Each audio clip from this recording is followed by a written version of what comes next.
Mary, the maternal love of God. Revelations of Jesus Christ from 1884 to 1950.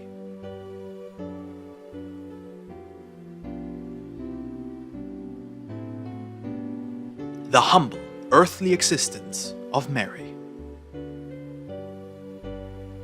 Thus saith the Lord. Mary is the flower of my heavenly garden, whose essence has always been in my spirit. Do you observe those flowers which humbly conceal their beauty? That is how Mary was, and how she is, an inexhaustible source of beauty to the one who is able to see her with lucidity and respect, and a treasure of kindness and tenderness for all beings. Mary passed through the world concealing her divine essence. She knew who she was and who her Son was, and instead of making a display of that grace, she declared herself only a servant of the Most High, an instrument of the designs of the Father. Mary knew that she was to conceive a king more powerful and greater than all the kings of earth. But did she crown herself as a queen among humanity? Did her lips boast in the plazas, in the streets, in the humble homes or palaces that she was to be the mother of the Messiah? And that the only Son of the Father would spring from her womb? No, truly, people, in her was the greatest humility, meekness, and grace, and the promise was fulfilled. Her motherly heart was fortunate, and from before giving birth, and in the moment, and afterward, throughout the life of her Son, she was a most loving mother, who knew spiritually the destiny of Jesus, the mission that he was to fulfill among men, and why he had to come. She never opposed that destiny, for she was part of the same work. Yes, sometimes she shed tears. They were mother's tears, for she was flesh who felt the pain of her own flesh in her Son. Was she a disciple of the Master, her Son? No. Mary had nothing to learn from Jesus. She was of the same Father and had come to incarnate only to complete that beautiful and delicate mission. Was that worthy heart satisfied to love only her most beloved Son? No, truly, through that small human heart, the maternal heart was manifested in consolation and sublime words, in counseling and charity, in prodigies and light, and in truth. There was never any ostentatiousness in her. She never crossed words with the Master. But just as she was at the foot of the manger, so too was she at the foot of the cross, where her Son, the Master, taking his last breath as a man, expired. Thus was her destiny as a human mother fulfilled, giving a sublime example to all mothers and to all mankind. Mary and Jesus. Many times men have asked themselves why Jesus, even after having been crucified, allowed himself to be seen by Magdalene, the sinner, and later visited his disciples. On the other hand, it is not known if he visited his mother. To which I say to you that it was not necessary that I manifested myself before Mary in the same manner that I did with them, for the communication between Christ and Mary was constant since before the world. Through Jesus, I manifested myself to humanity in order to save sinners, and I allowed myself to be seen by them after the crucifixion to revive the faith of those who needed me. But verily, I say unto you, Mary, my sweet mother while I was a man, did not have a blemish to cleanse, nor could she lack in faith. for she knew who Christ was, even before offering him her maternal womb. It was not necessary that I should materialize my spirit to visit Mary, who returned me to the kingdom with that same purity and humility with which she received me in her womb. But who could know the form in which I spoke to her in her solitude, and the divine caress with which my spirit embraced her?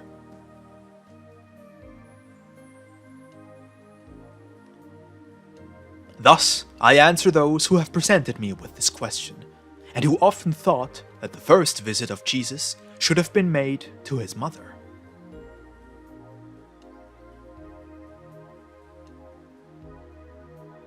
How different the form in which I manifested myself to Mary from that which I used to make myself felt by Magdalene and my disciples. The virginity of Mary. On the mountaintop where the Master is found, there too is Mary, the universal mother, she who was made woman in the second era, so that she could perform the prodigy of the incarnation of the divine word.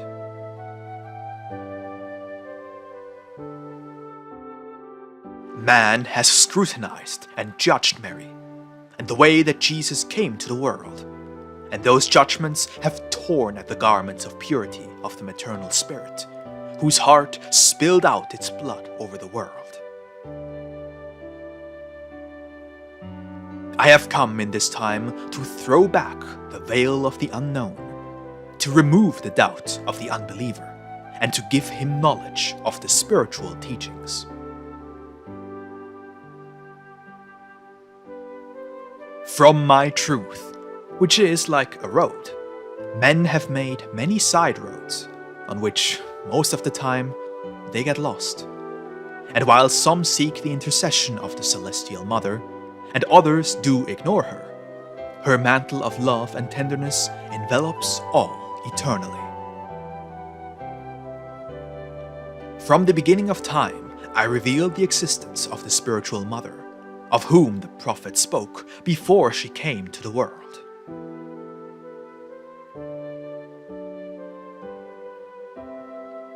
Mary was sent to manifest her virtue, her example, and her perfect divinity. She was not one more woman among humanity.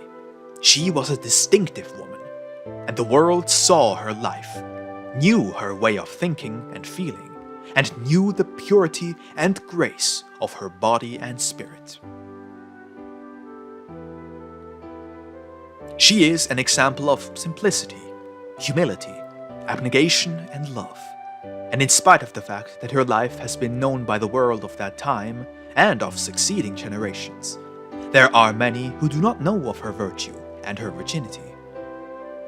They cannot explain the fact that she was virgin and mother, because man is unbelieving by nature and has not been able to judge the divine works with a prepared spirit. If they studied the scriptures and analyzed the incarnation of Mary and the lives of her antecessors, they would come to know who she is.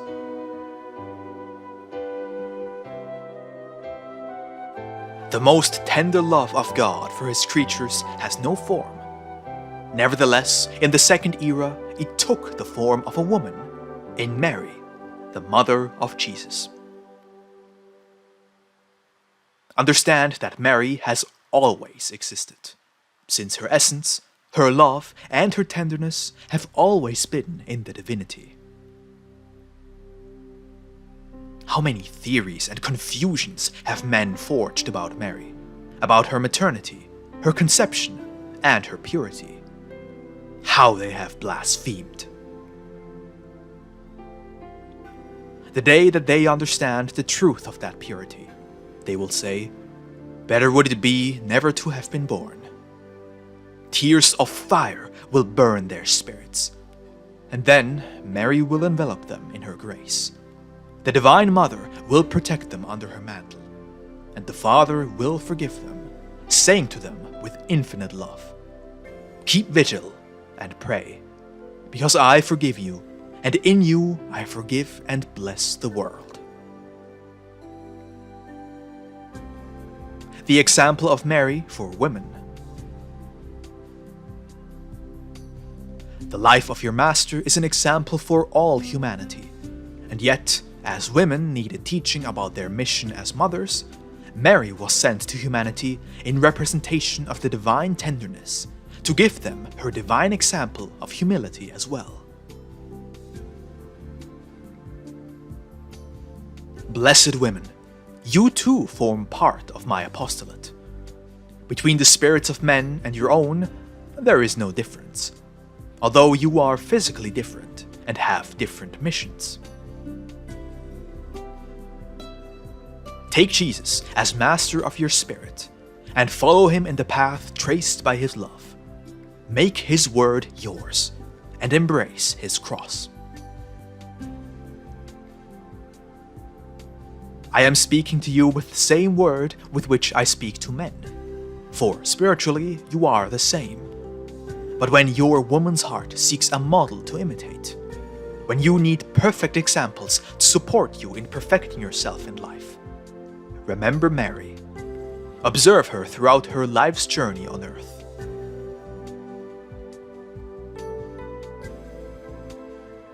It was the will of the Father that the humble life of Mary be recorded by my disciples, who knew her through her works and who spoke with her.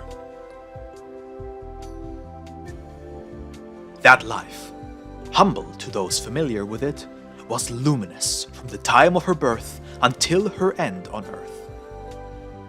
Mary wrote many pages of loving teachings with her humility of spirit, her infinite tenderness, and with the purity of heart and love for humanity, which she expressed with silence more often than with words. For she knew it was Christ who had come to talk to men.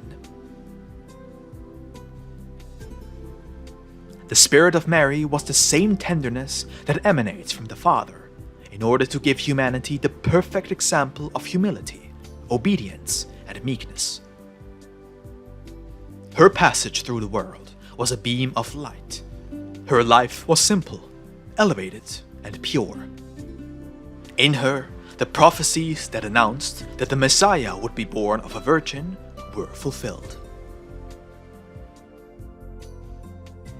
Only she could have carried in her womb the seed of God. Only she was worthy to remain after her mission before Jesus was completed, as the spiritual mother of humanity. For that reason, women, Mary is your perfect model, but seek her and imitate her in her silence and in her acts of humility and infinite self-denial out of love of the needy. In her silent pains, in the tenderness that pardons all, and in the love that is intercession, consolation, and sweet companionship. Young women, wives, mothers, orphans or widows, lonely women whose hearts are pierced by pain, name Mary as your sweet and affectionate mother. Call her with your thoughts, receive her in your spirit, and feel her in your heart. Mary as intercessor, comforter, and co-savior of humanity. Mary passed through the world in silence, but filling the hearts with peace, interceding for the needy, praying for all, and finally shedding her tears of forgiveness and pity over the ignorance and wickedness of men. Why not seek Mary if you wish to reach the Father, if through her you received Jesus? Were not mother and son together in the supreme moment of the death of the Savior? Was not the Son's blood blended at the moment with his mother's tears? From the cross, I had bequeathed to the world the book of life and spiritual wisdom, a book to be analyzed and understood by men over centuries, eras, and times. That is why I told Mary, trembling with pain at the foot of the cross, "Woman, there is your son," motioning to John with my glance, who in that instant represented humanity, but a humanity converted to be a good disciple of Christ, a spiritualized humanity. To John too I spoke, saying, "Son, here is your mother," words that I will now explain. Mary represented purity, obedience, faith, tenderness, and humility. Each of those virtues is a step on the ladder that I descended to come to the world and be made man in the womb of that holy and pure woman. That tenderness, that purity, and that love are the divine womb, where the seed of life is fertilized. That ladder by which I descended to you, to be made man and dwell with my children, is the same that presents itself to you for your ascension to me, transforming yourselves from men to spirits of light. Mary is the ladder. Mary is the maternal womb. Seek her, and you find me.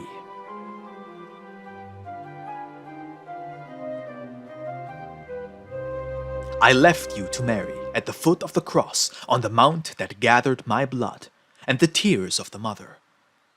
There she remained, awaiting her children, for it shall be she who takes the cross from their shoulders and shows them the road to glory. The message of Mary was that of consolation, of tenderness, of humility, and of hope. She had to come to the earth to make her maternal essence known, offering her virginal womb to make the Word flesh. However, her mission did not end there. Beyond this world was her true dwelling place, from which she can extend her mantle of compassion and tenderness over all her children, from where she can follow the steps of the lost and pour her celestial comfort over those who suffer.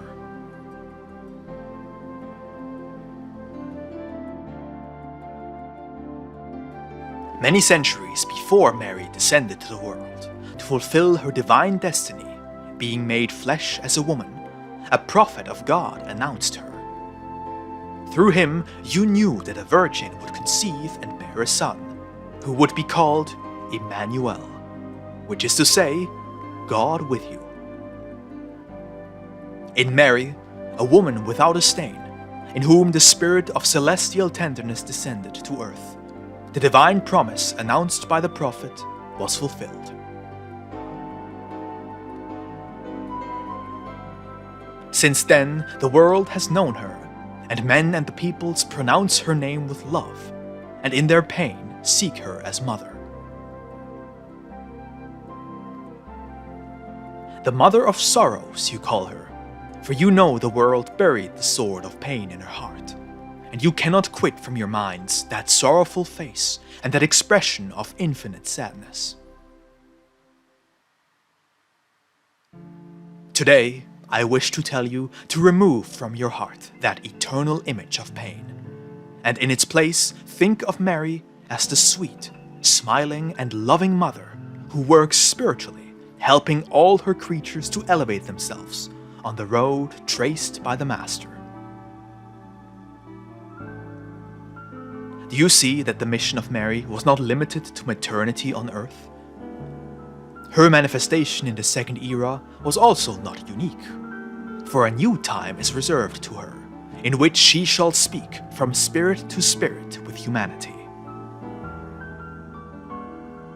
My disciple John, prophet and seer, beheld in his ecstasy a woman dressed in the sun, a radiant virgin of light. That woman, that virgin, is Mary, whose womb will once again conceive, not a new Redeemer, but a world of men who sustain themselves by her love, faith, and humility, in order to follow the divine footsteps of Christ, the Master of all perfection. The prophets saw how that woman suffered as though to give birth, and the pain was that of the purification of man, of the expiation of the spirits. When the pain has passed, the light will be made in man, and gladness shall fill the spirit of your universal mother. The divine nature of Mary. The mantle of your celestial mother has protected the world for eternity, covering my children, who are her children, with love. Mary, Spirit, was not born in the world. Her maternal essence has been with me always. She is the wife of my purity and my holiness. She is my daughter upon being made woman, and my mother upon conceiving the incarnated Word. Mary is essentially divine. Her spirit is one with the Father and the Son. Why judge her human if she was the favored daughter prophesied to humanity since the beginning of time as the creature in which the divine Word would be made flesh?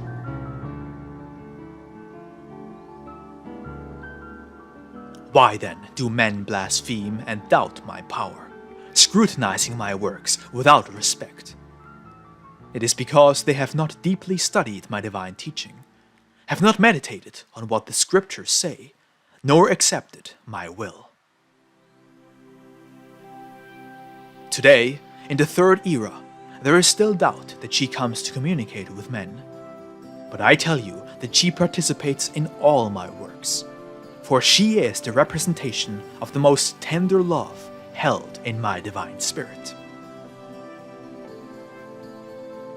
Mary is the spirit fused to the divinity in such a way that she constitutes one of its parts like the three aspects: the Father, the Word, and the light of the Holy Spirit. Thus, Mary is the Spirit of God that manifests and represents divine tenderness. How many await their arrival in the heights of heaven to know Mary, who they always imagine in human form, of the woman who, on earth, was the mother of Christ as man, and whom they represent like a queen on a throne, beautiful and powerful. Yet I say to you, cease giving form in your minds to that which is divine. Mary, your spiritual mother, exists, but does not have the form of a woman, or any other form. She is the sweet and holy tenderness, whose charity extends to the infinite. She reigns among the spirit, and her kingdom is that of humility, charity, and purity. But she has no throne, as is imagined by men. She is beautiful, but with a beauty you cannot imagine nor express in even the most beautiful face. Her beauty is celestial, and the celestial you will never understand. The universal emanation of Mary. Mary, your universal mother, is in me, and it is she who awards the most tender caresses to her beloved creatures. She has been in your heart to leave in it her peace and to prepare a sanctuary. Mary keeps vigil for the world and extends her wings to protect it from pole to pole. In my divinity, the love of intercession exists. It is Mary. How many hearts that remained close to faith have been opened by her to repentance and love? Her maternal essence is in all creation. It is felt by all, and nonetheless there are those who, while seeing it, deny it. Those who deny the divine maternity of Mary are ignorant of one of the most beautiful revelations the divinity has given to man. Those who recognize the divinity of Christ, but deny it to Mary, do not know that they are depriving themselves of the sweetest and most tender essence of that which exists in my divinity. How many are there who, believing they know the Scriptures, know nothing, for they have understood nothing? And how many are there who, believing they have found the language of creation, live in confusion? The maternal spirit beats sweetly in all beings. You may behold its image at every step. Its divine tenderness has fallen like a blessed seed into the hearts of all creatures. Every kingdom of nature is a living testimony of it, and every mother's heart is an altar raised to that great love. Mary was a divine flower, and Jesus was its fruit.